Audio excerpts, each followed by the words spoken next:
অবশ্যই এটা ইঙ্গিত দিচ্ছে আগামী মঙ্গল নয় একটা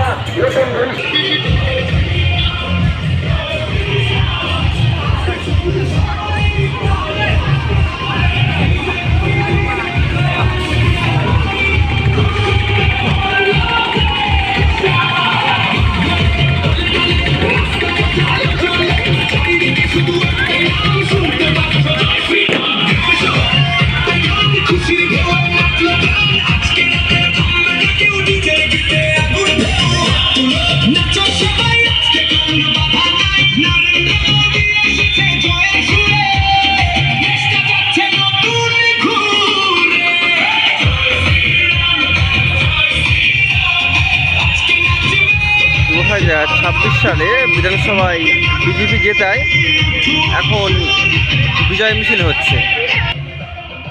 এই যে এখন মসজিদের সামনে থেকে মিছিলটা যাচ্ছে, জয় শ্রীরাম গান হচ্ছে। 2026 সালে বিজেপি জয়লাভ করায় এখন বিজয় মিছিল চলছে।